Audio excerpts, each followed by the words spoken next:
Hey guys, how's it going? So this video is going to be a little bit different. About a month ago, I was on a local radio show, and I realized that I totally forgot to post the audio. So it is just going to be all audio with a picture, but I hope you guys enjoy it. I went on this show to talk about Judaism, Christianity, religion in general, and pirates also, because that's just me. The first, 7-ish minutes were initially one of the hosts talking about something personal, so I decided to cut that out. So it starts right after that.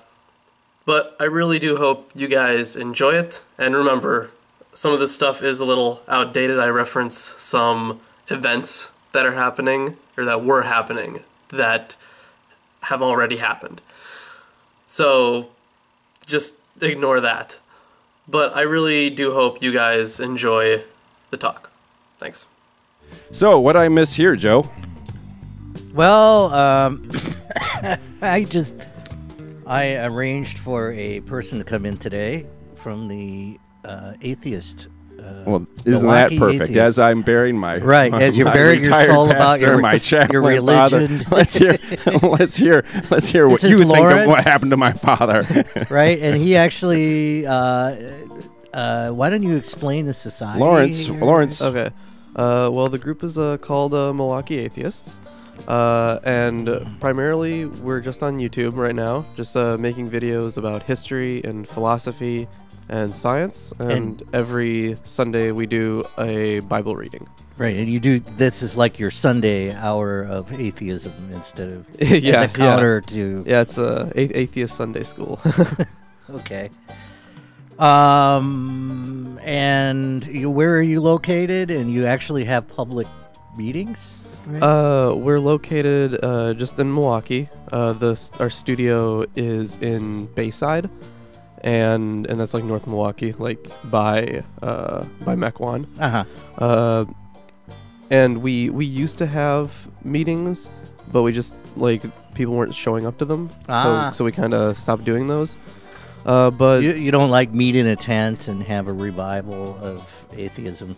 Oh, I mean, that's like once a month on the Sabbath. I'm kidding. Okay. But you've gotten kind of a little bit of national recognition on with your podcasts. I mean, a little bit. We have viewers from all over the world, like in the chat sometimes, like, because while we're streaming, we're reading the chat, and we have some people from Germany, some people from in Indonesia. Mm-hmm. We have some people from like Switzerland. So really, we have people all around the world watching. So there's like a global atheist network, right? Yeah. I mean, it's if you want to call it that. And my niche is pretty small, even within that. Mm-hmm. Because I try to remain really scholarly, and although on the show, on our podcast, I'm really not. At least during our regularly scheduled videos, I do my best to, be serious about the subjects, because I think there are a lot of very interesting things to cover, and I really like going over those in depth. You're also interested in pirates. Yeah, I love pirates too. That's another big thing of mine. We have a series on pirates, or we used to, not anymore, I should say, because that one wasn't really getting much traction. And the amount They're just not in the way they used to be. Yeah, I know. It's really depressing.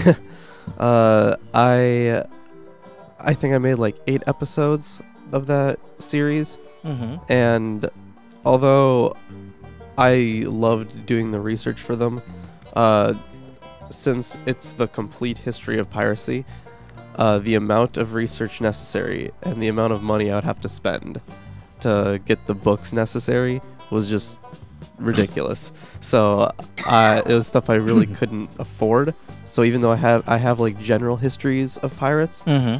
to get the more specific ones, which was kind of the point of the series, it was way too expensive. Yeah, and I'm sure you probably not up to like flying to England and going through the records or the other places. I mean, they're famous pirates from just about every nation of the world, aren't there? Yeah, pretty much.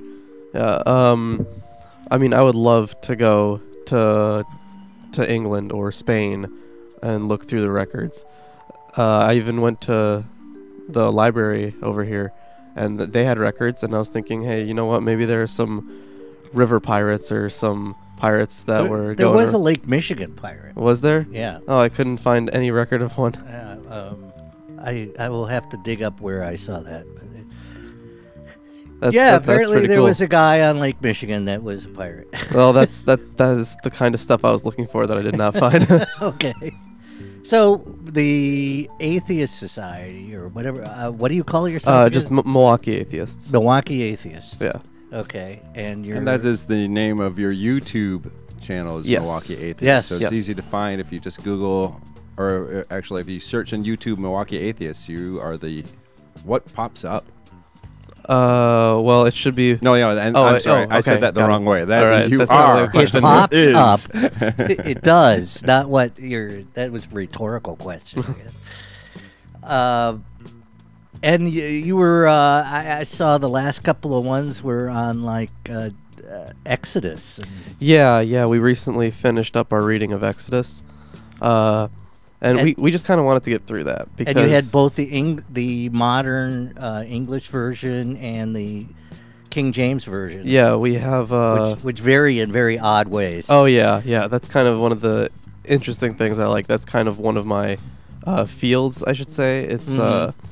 I really like textual criticism.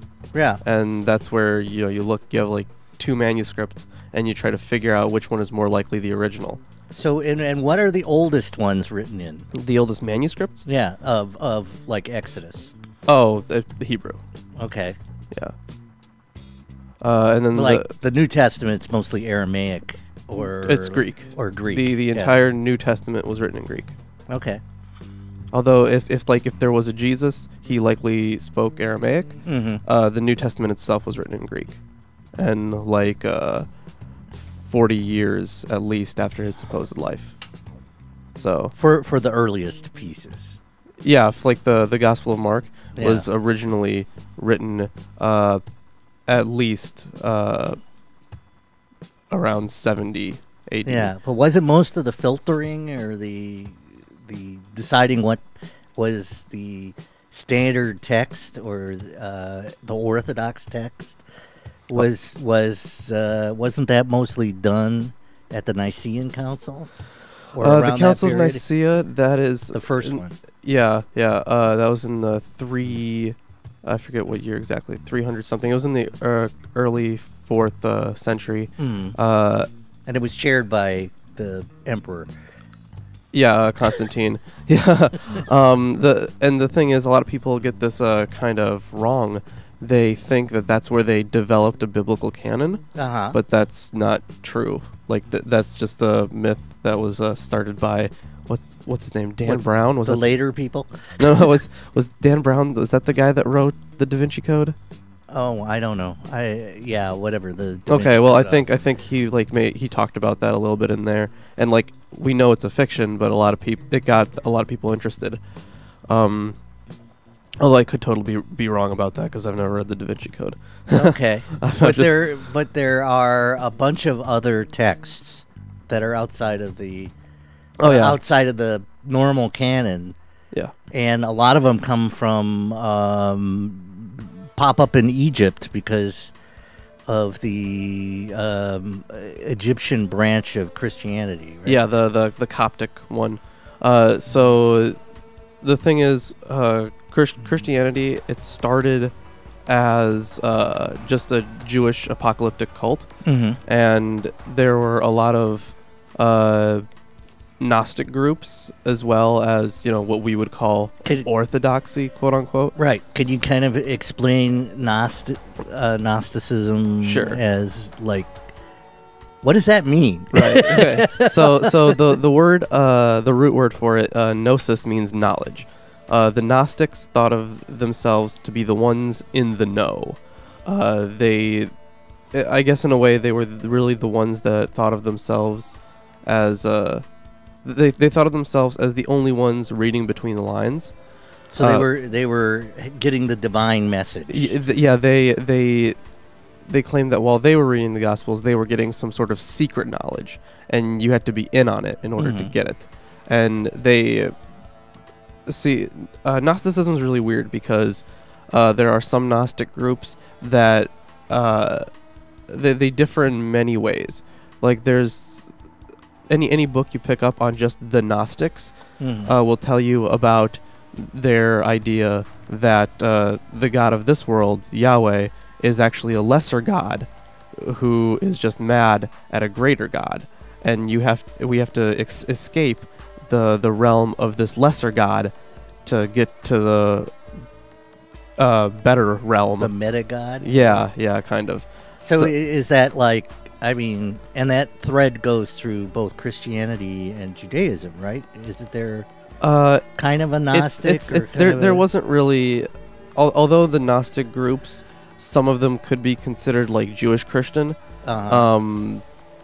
It's not really that prominent in Judaism, at least for Gnosticism itself.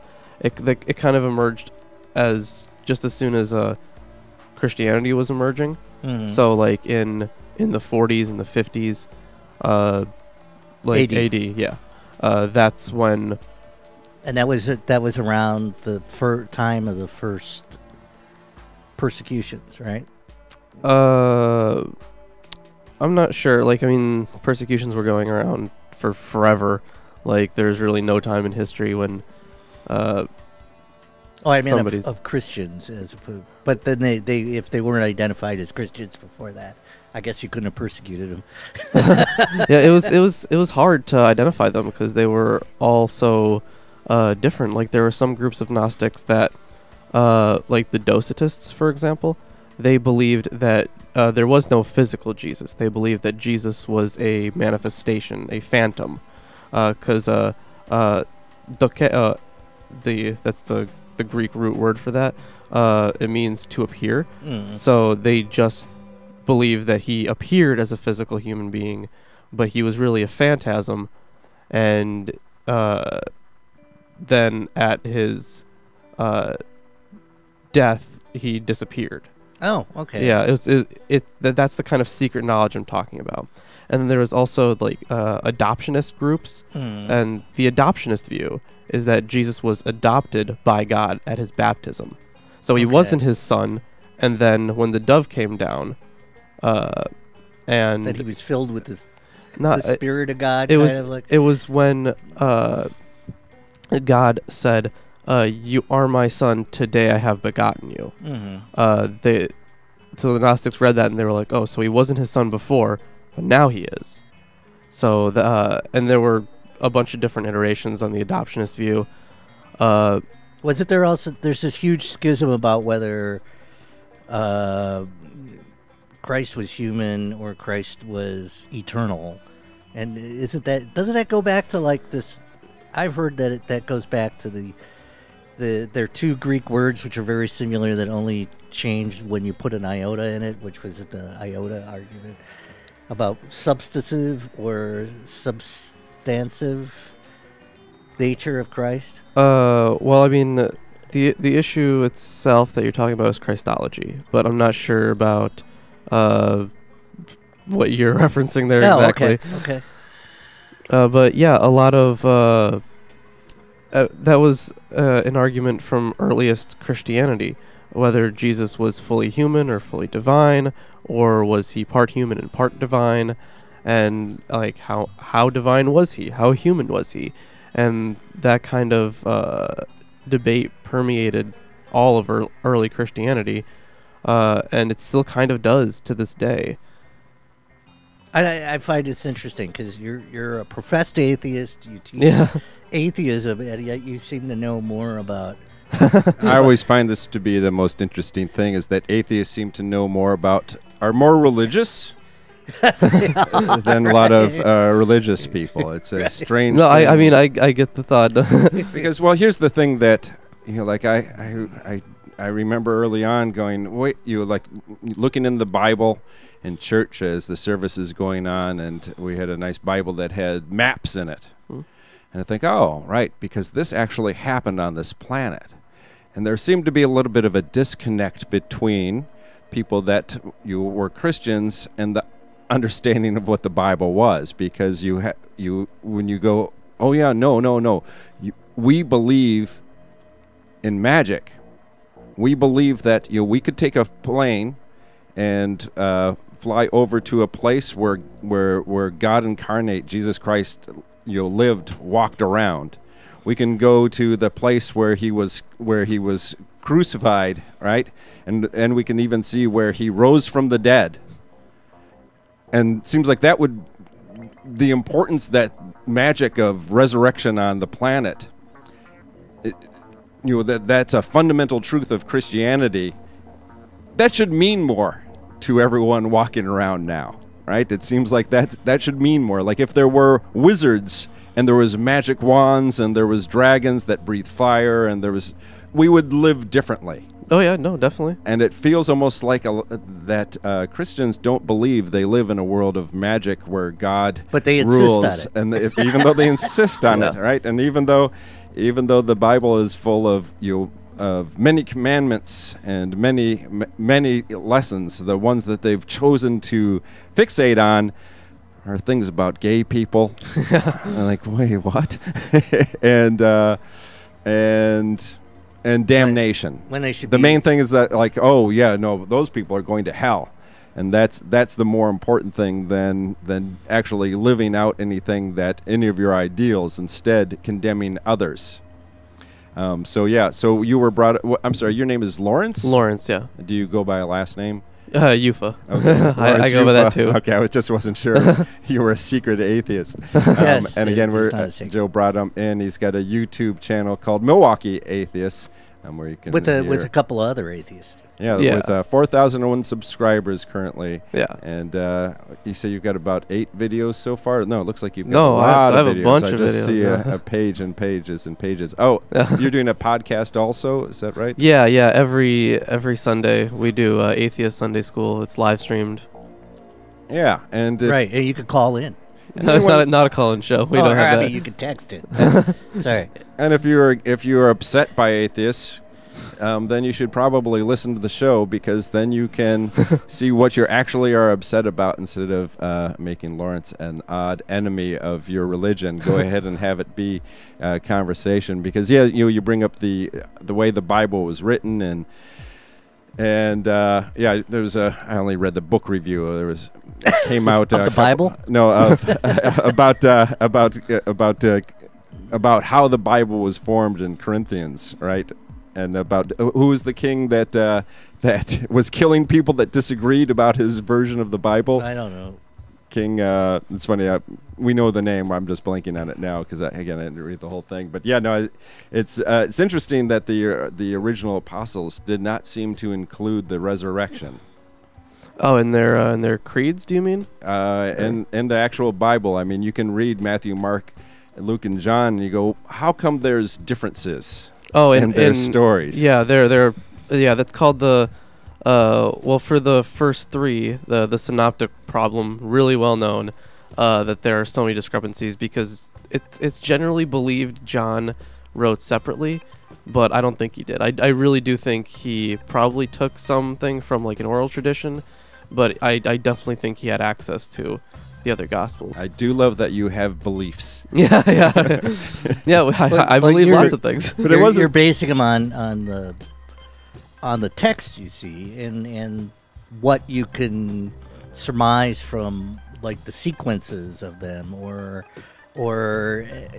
I was fascinated by you like saying, well, there were multiple writers of this particular passages or these particular passages. Right, and so I think what you're probably referencing is on the podcast where I talked about like the flood or the golden calf. Yes. Yeah. Because the flood did have 2 different writers. There was J and P. J is also known as the Yahwist, because he always referred to God as Yahweh. And P also, P just referred to God as God. Just Full very name generic. is P. Well, just P. speculative Yep, because that's they just don't really the know letter. who they are. Just to be clear. Yeah. So J and P. So first J wrote, and he wrote this story of the flood that included animal sacrifice at the end, and it was the 40 days and 40 nights one, and it was the 2 of every animal plus 7 pairs of each animal. And the I know that was a bigger arc. it was apparently a huge arc, yeah. But the thing is, it was 7 pairs of clean animals, and then no, it's the other way around. How did the pigs survive? Hold on, I don't know. So that's why he had to bring the extras on. So I think if I get this right, he brought 7 pairs of clean animals and 7 pair and 2, and then the rest of them were unclean. So he couldn't sacrifice those. He couldn't sacrifice the 2 of each. He had to sacrifice the extra ones he brought.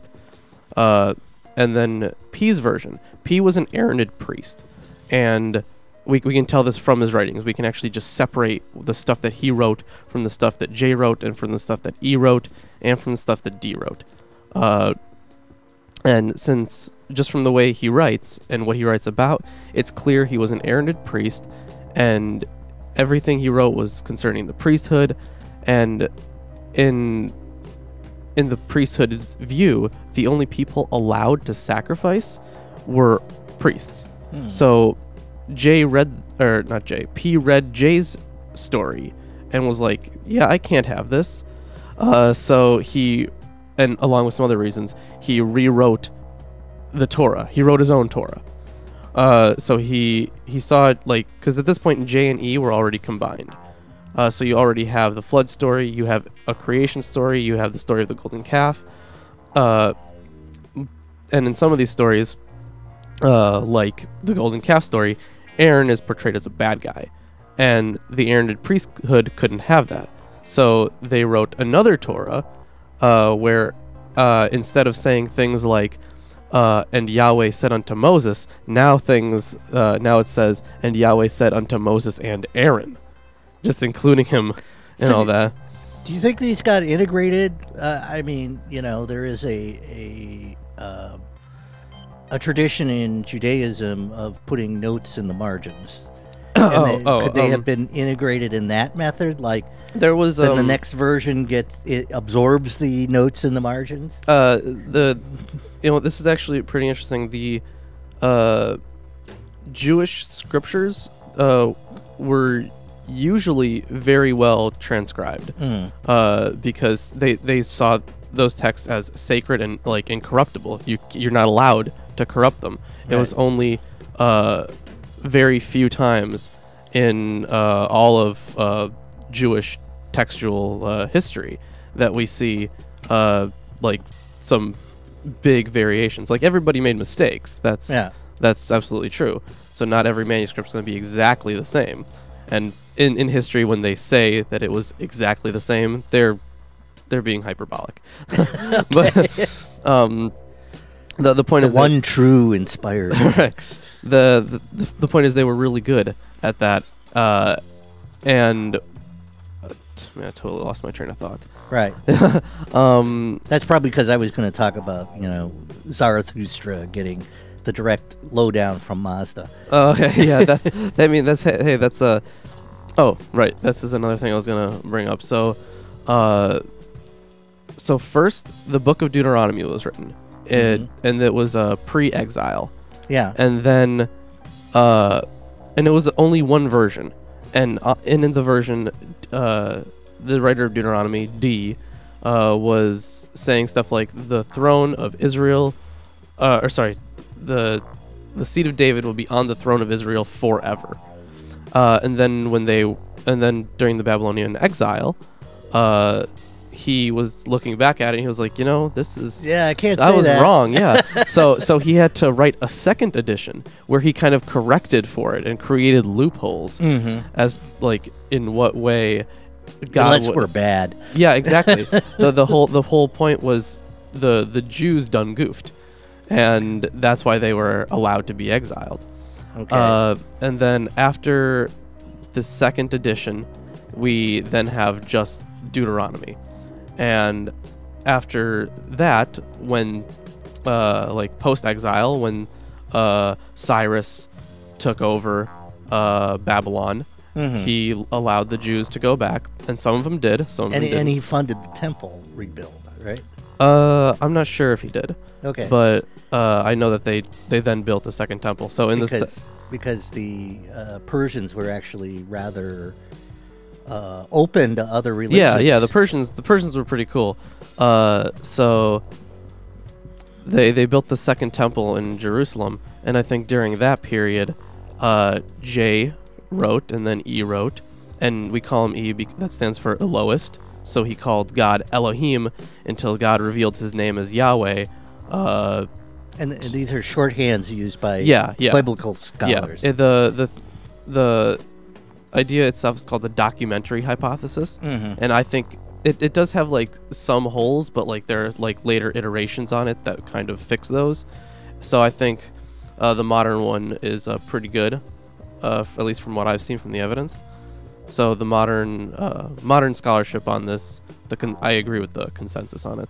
But okay, and I was going to say there are marked differences before and after the Babylonian exile. Yeah, because that you actually see influence of Zoroastrianism post of that. Yeah. So since D just wrote Deuteronomy, and he didn't just write Deuteronomy actually. He wrote the next 6 books. So he wrote Joshua, 1st and 2nd Samuel, 1st and 2nd Kings, and then there was one more that I always forget. After that, that one I just am not remembering. But there was one more book that he wrote, and those are kind of known as the Jewish histories, so to speak. So D wrote all of those, and then post-exile, this is when we get the creation story and the flood myth, and this is I think where J wrote. And I think he took the stories from the area that he was in Babylon, like the Ziusudra flood myth, and the Zoroastrian creation. Those are Mesopotamian myths that get integrated into the Bible. Yeah, because Jay was writing a divine narrative, like to give a divine explanation for why they were exiled. And then E wrote his version, and then we have J.E., like the combination, and then P looks at all this stuff and he's like, this is not portraying my Aaronid descendants in a good light. So he wrote his own version. And then later we have this redactor that we just call R. It could be like a bunch of them over a long period of time, or it could just be one person. I don't know. Nobody knows. But he saw all these stories, the contradictory narratives included, and he put them all together. Now, for something like the creation story, because there are 2 creation stories in the Bible as well. What the 7 days story, and then there's the 7 days, but the order of creation is different in them. Yeah. And one of them was written by J, and the other one was written by P. And this redactor, he can just put those right next to each other. He didn't see a big problem with putting them right next to each other. It's a very confusing way to start a book. I absolutely agree. It wasn't until I saw that explained, I thought, God, I remember when I was little being very confused about that. Wait, why are they repeating the story but differently? Yes, that's a big thing. One of the big reasons we know that there were multiple authors for the Torah is because of doublets, is because of these repetitions. Sometimes something would appear twice, and it would be really weird. But it would mean there were 2 different authors. It was a slight variant. No, there were just 2 authors. There were 2 authors writing the same thing. Oh, okay. Writing about the same thing. And then sometimes you'd have 3. You'd have triplets. Yeah. And then you'd have quadruplets. And then it would just be this ridiculous. You could piece just this big puzzle together. I think that we have like this Western view of how people write histories or write down things. You know, like in China, when they do like the history of the emperors, they have this attitude that you can't change the way the old history was written. So what you do is you build a commentary on top of it.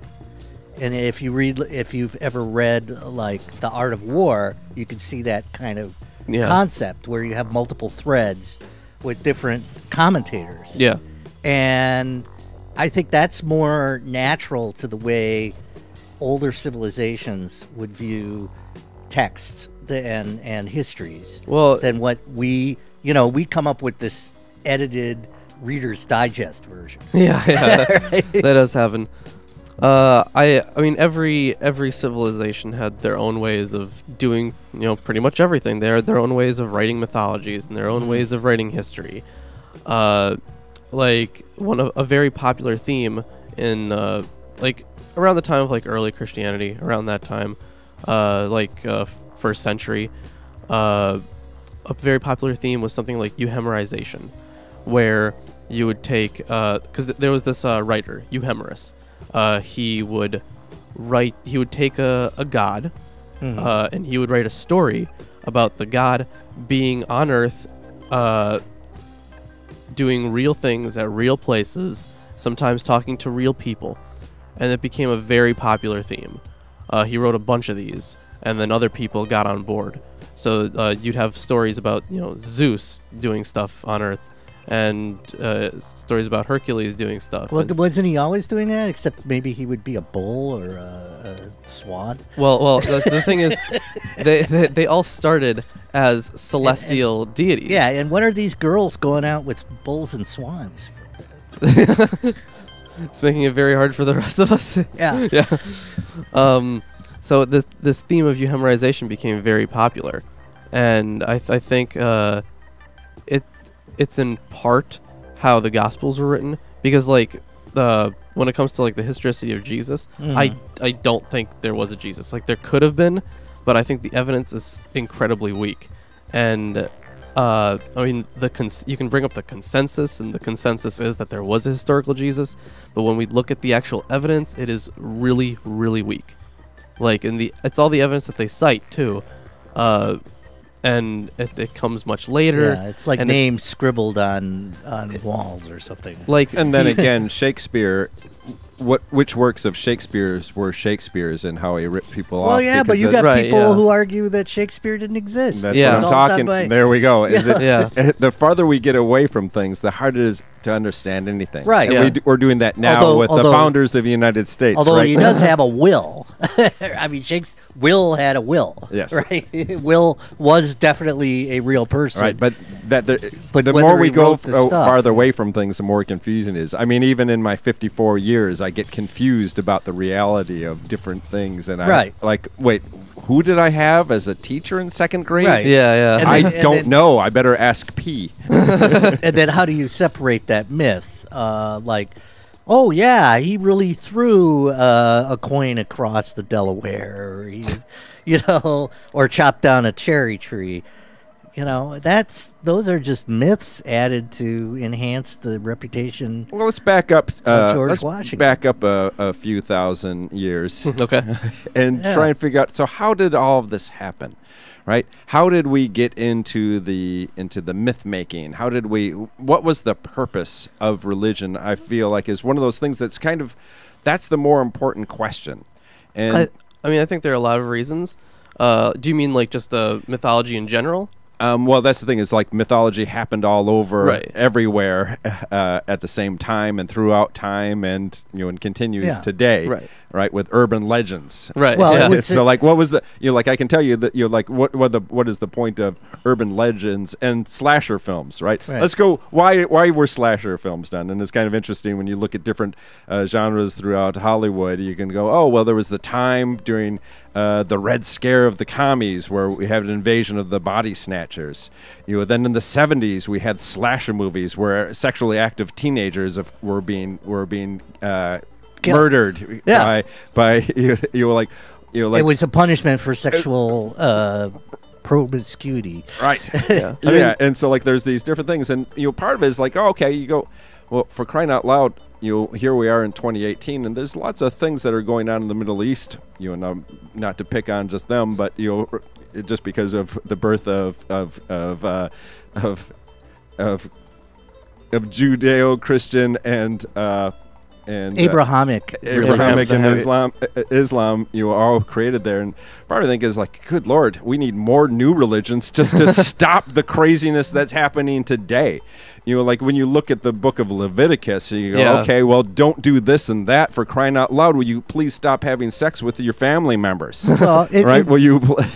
In kind of a more leftist or Marxist view, oftentimes those religions end up being subservient to the state in order to enforce the authority of the state, which clearly, I think, when you see Constantine take over the Christianity, because he actually takes it over. Well, he actually says, we're going to pay the bishops to help enforce the rules of the empire. We're arguably at our last legitimate Dalai Lama, right? Yeah. Because China is going to take over the naming of the next one. Right, and they already do the popes in China. I mean, the pope not the pope, but the bishops, and the pope in Rome has pretty much become a political thing. That. Yes. So now let's go back those thousands of years and say, how did these different things happen? Like if there is no physical Jesus, they had to make him up. Right. Here's there is no God. Here's what I think. Up. So Jesus was aside from being the name of lots of people, he was also the name. It was also the name of a angel in Jewish angelology, and we have to think of Jesus the same way we think the same way Islam views Gabriel. It wasn't Muhammad that started the religion; it was the revelation from Gabriel. It wasn't it wasn't Joseph Smith that started Mormonism; it was the revelation from Moroni. So this angel. Because, like, if we look at the writings of Paul, the earliest Christian writings we have, it was, like, in the 50s A.D., so that was 20 years after the supposed death of Jesus, because during the life of Jesus, nobody wrote. Nobody wrote about him. And Jesus is a revelation on the road to Damascus, right? Yeah, he was, for Paul, he was a revelatory being. Whenever he speaks of Jesus, he doesn't really speak of Jesus as being a physical being. He, like, every word that he says could be seen as him talking about a divinic Jesus. And I think that idea kind of went on until at some point Mark wrote, and that's when maybe he wasn't the first person to get this idea, but that is our earliest gospel, Mark. And I think Mark was writing allegory. I think Mark was writing allegory, and he placed Jesus on earth doing real things, and like some of the narratives we can tell where he got them from, like the temple narrative. The entire scene is also it's almost identical to another Jesus that Josephus mentions in his book The Jewish War. He talks about this guy called Jesus ben Ananias, and he was this, according to Josephus, he was this prophet active in the 60s, and he predicted the fall of the temple, and then he died in the siege, and like they took him in for questioning, and then he was. So it's a parallel story. Yeah, like I think he took the story of Jesus ben Ananias and constructed his temple narrative from that. The temple narrative, meaning the turning of the tables because of the money changers and the destruction of the temple. Yeah. Yeah, because he sets that as his prophecy for his death. That within 50 years the temple will be destroyed. Yeah, I think every single story in the Gospels were written for a particular reason. I think some of the stories were written to push an agenda. I think others were written specifically to maybe do some social commentary on the things going around in their world. And Judaism was dealing with this whole issue where they had been crushed by the Roman Empire. So after I think, in fact, what? They like renamed Jerusalem? I'm not sure if they did. Yeah, they did. They renamed it and they gave it a name. It was like some Roman god name that they gave it, and they desecrated the temple and everything else. I'm not sure about the renaming. But then Matthew wrote, and Matthew was like this really Jewish Jesus, like this Jesus that emphasized following the law of Moses. And So Matthew is more a rabbinic Jesus. Yeah. But in some light, you can call him you could say that Matthew portrayed the most Jewish Jesus, but at the same time, you can say that Matthew portrayed the most anti-Jewish Jesus, because most Jews at that time didn't think the Messiah had come. But it's clear that Matthew, a Jewish Christian, did. And then we get Luke, who he tries to be a historian, but he's very bad at it. Like, he uses some of Josephus's writings as like background material. And then we get John, who has this really exalted view of Jesus, which includes an exalted view of heaven and even an exalted view kind of the end of the world. Yeah, and an exalted view of Judas Iscariot too. Yeah. Like, because every writer had to, since they were writing Jesus differently, they had to write his antagonist differently as well. And it's just a very interesting progression. So is Judas the betrayer or part of the fulfillment of the gospel? Right, exactly. That's one of the things. And in some gospels, so in Mark, he's portrayed as an overzealous follower. From the way the narrative's written, most of the clues lead to him forcing Jesus' hand. Like, if this Jesus guy says that he's the guy who's going to save us all, why doesn't he just show his hand and do his thing? Right. The films seem to like the zealot. Yeah. Version. And then in Matthew, he's portrayed as just a disloyal friend who just does it for the money. In Luke, it says that the devil entered into him, so he is the devil's puppet. He is literally possessed. And then in John, since you have the most exalted view of Jesus, you have to have the exact same kind of parallel for Judas as the enemy. So that's why he's literally seen as the devil. So that's why when Judas is arriving to the garden at Gethsemane, in John, Jesus stands up and says, the ruler of this world is coming, and he's meaning Satan. He's meaning the devil, the evil one. So then what? Jesus is there to save the world from the rule of Satan. Yeah. And in Jesus Christ Superstar, he's an angry black guy with a pretty awesome suit. I've never even seen that movie. I'm actually, regardless of anything, I'm looking forward to NBC's live presentation of Jesus Christ Superstar on Easter Sunday. Oh. My mind is clearer now. At last, all too well, I can see. Oh, I love that. Martin is a great film fan. Well, I love musicals. Yeah, me too. I love musicals. Have you seen Hamilton yet?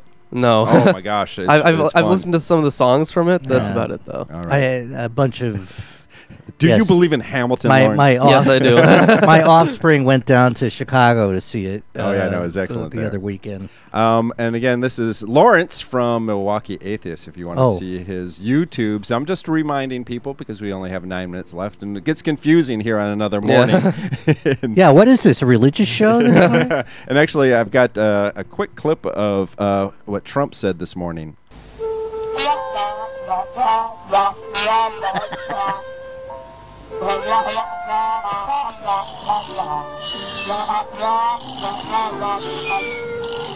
All right, and you can hear the rest of that. Is that his gun control speech? Yeah, and that's Peppermint Patty falling asleep. It's nice. I'm so glad that things are working out for Peppermint Patty. In the closet for so many years, and finally. Anyway, so yes, I'm sorry for to derail completely with Jesus Christ Superstar Hamilton and Charlie Brown. But yes, so the and variations. your website and your all that other information, so we know how to look you up. Yeah, MilwaukeeAtheists.com. It's so strange that was still available. Yeah, when right. we got that. It's just I'm kind of surprised. And then do you network with other atheists around the country or world? Oh yeah, I do. Yeah, we have there was a group at UWM. I forget their specific name. Secular Humanists of America. It was just started over there, and he's the president is putting on an event, and he got in contact with me, and he asked me if I could find somebody to speak there, and I found him this other big YouTuber, Aaron Raw, and he has like 160,000 subscribers. He's OG YouTube though, like he was there, YouTube, yeah, okay. from the very beginning, because in the golden age of YouTube, The golden age. yeah, 12 years Yeah, ago. well, there this was- is internet time, you know. yeah, there was pretty much the big thing on YouTube was the debate between atheists and creationists. That was the big thing, and I loved it. And Aaron was definitely one of my influences. And since With deist being in the middle, right? deists weren't even, we everyone just said we don't need the deists. They're not part of the conversation. So I recently I've become friends with Aaron. So he's a great guy, and he's gonna be in town, and then there's another group that is having a benefit just a couple days after that, and Aaron Ra is gonna be at that one too, and then I'm gonna be at that one as well. So it's gonna be And you're going to have Christian demonstrators outside? Maybe? probably. I'm hoping. So, as a godless atheist, Lawrence, Yeah.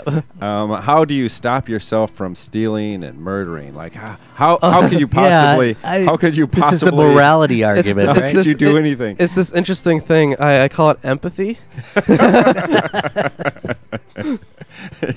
Yes. You mean do unto others as you would have them do unto you? Still work? Yeah, within reason. Without so, a God? yeah, that still works.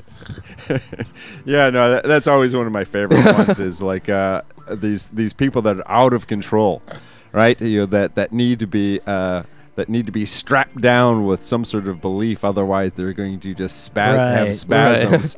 Good Lord. I mean, you want to calculate how many people have died in the name of religion? No. it's a lot.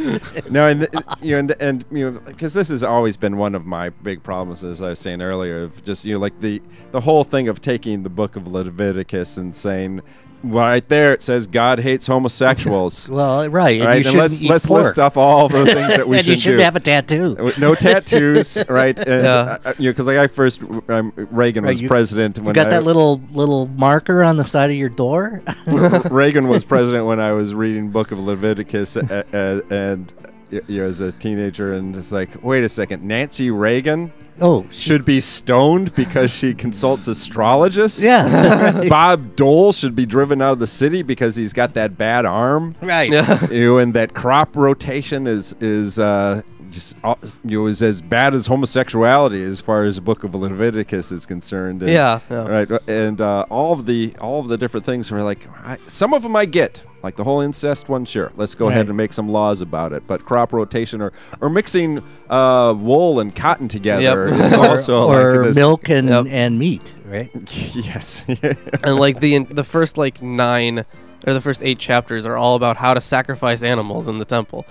So they just Right. give And- you big instructions for how to sacrifice. So if you want to sacrifice, you better go to the temple and you better do it that way. Well, it's basically how to run a deli. Except Yeah. there's not too many. It's bloody though, way bloodier than at like a deli. Right, I don't know what the Butcher shop. floor drainage is in synagogues is, but I'm guessing it's not up They've to given code. that up. What? But it's in the Bible. They've given that up, yeah. All right, so yeah, and the one thing that I'll say is like, all right, if nobody knows what happens when you die. Right. this is one of those great mysteries, and you can hear the different people that were dead for 12 minutes and what they saw and what they heard, and But they're not dead. They weren't really dead. Right, they're not still dead, and we don't know what continued to happen after those 12 minutes. And so, I do feel like there is, the overall is like, live your life as if it matters. Yeah. Is kind of a good thing to keep in mind, and that regardless of what happens, how you act does live on. Right? All of your actions, all of the things that you do matter to the future. They do matter to the good of humanity. I think to a certain point they definitely do, but I think at some point it does stop. When all of humanity is dead and the planet is destroyed and the sun implodes. Well, and it's billions from years and now. And this is one of those things, and where your belief is as legitimate as all the other beliefs, because we just don't know. Right, that's a beautiful thing that I think we should embrace, is that there's the lack of knowledge. The lack of knowledge is something that's the great mysteries, right? Are something that are kind of interesting. I mean, it's a mystery. I watched Nova on PBS, Fabric of the Universe, a few years ago, and it was so great because they had these nice graphics that I'm finally understanding Einstein and all of his theories of relativity, and it's like, this is great. I really have got a good grasp on this. And then in the last 5 minutes, they talked about how there's these new theories, and string theory and stuff, and how that it kind of actually there's scientific ideas that we are actually a 3D hologram projection from a black hole. And then they go on to say, for instance, if you threw a wallet into a black hole, there would be an infinite number of wallets. I'm like, wait a second, I'm just finally understanding Einstein. Don't be throwing wallets into black hole and explaining that we're all a hologram. And that's the thing too, is I am open. I am open for the truth. I am I hope that as I am breathing my last, that I get to be conscious of that change. And like Steve Jobs got to say on his deathbed as he was fading away, he said, wow, wow, wow. Right? That there is hope for that. Well, we have to go. Lorence, thank you for coming in. Joe, thanks for holding down the fort. Lorence from Milwaukee Atheist on YouTube. You can find that easily. It's 37 degrees out. It's getting warmer. And hey, the sun sets an hour later. Yeah, That's and green so things are coming out of the fantastic. ground. Oh, it feels so good. And baseball's here. And all right, let's see what's happening next. Oh, it's exciting. Right now here at the top of the hour will be Active Culture, followed by In the Zone, a new show I haven't heard, then Being Green, Legal Briefs, and the Democracy Now! Thank you, Lorence, for coming in, and I'll talk to you tomorrow. WXRWLP, Milwaukee.